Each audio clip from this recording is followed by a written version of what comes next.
Put that down. Please get me out of here! Max! Nobody cares about me. Nobody.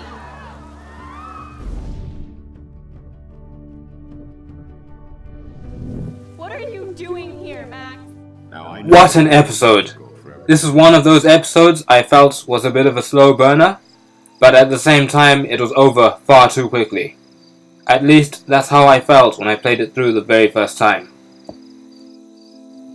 In a nutshell, Max, never Maxine, has completely broken the present by the end of this episode.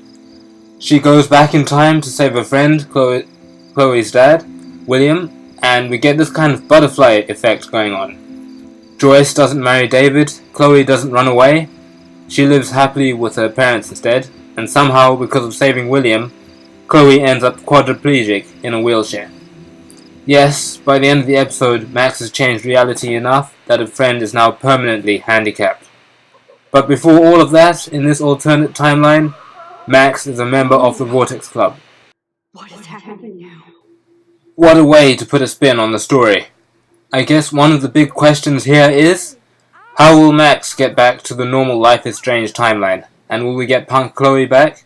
One of the theories flying around on the Steam forums is that Max will use her new photo jumping abilities on the mandatory selfie taken earlier in the episode to get back to the normal timeline. And that's a solid theory. The only thing is, will that photo even exist anymore, given the events leading to that photo never happened, since Max has already corrupted the timeline. Then again, things she is carrying aren't unaffected by time travel. Or maybe she'll use the optional photo that you take in the past to let William die. But then, what happens to the people who didn't take the optional photo? Either way, the game has to get us back to the normal timeline in the last 2 episodes, or all our previous choices count for nothing.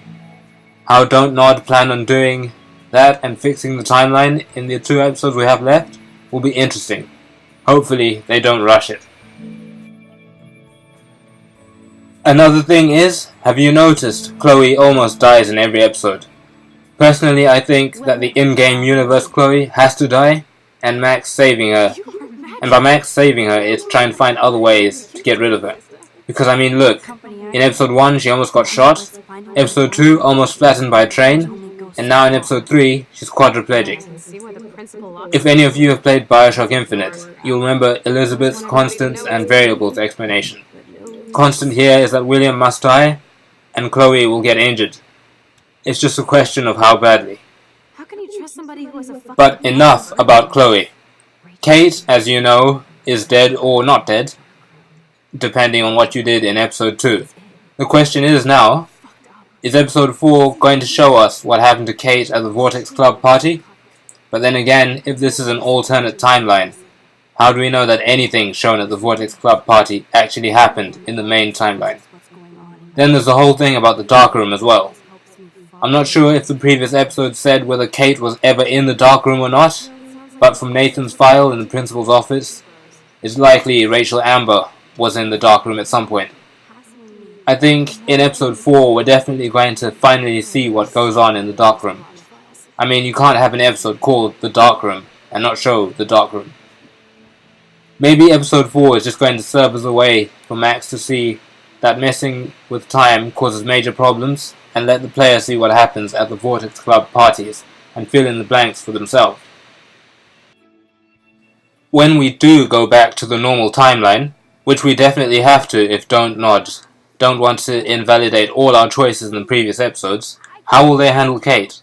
A friend of mine, It's Foz, on the Steam forums, says that episode 3 is just a way to bring Kate back. I like to say that that's not what Don't Nod are doing, because it would remove the choice from what was a really big moment in episode 2.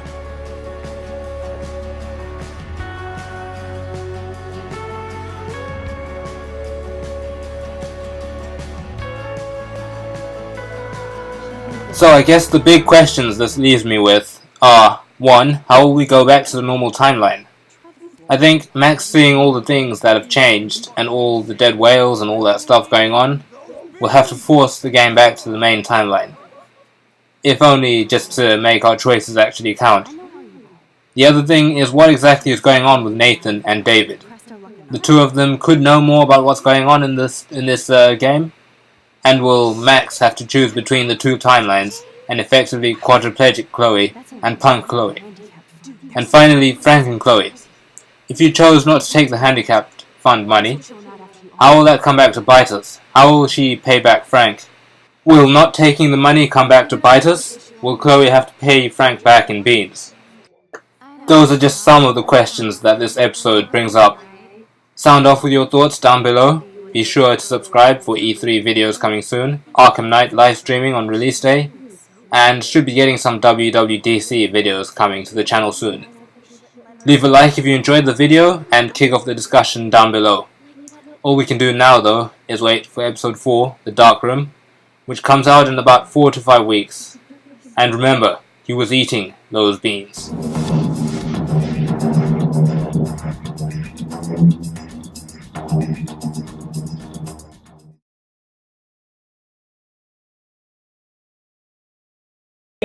I was eating those beans!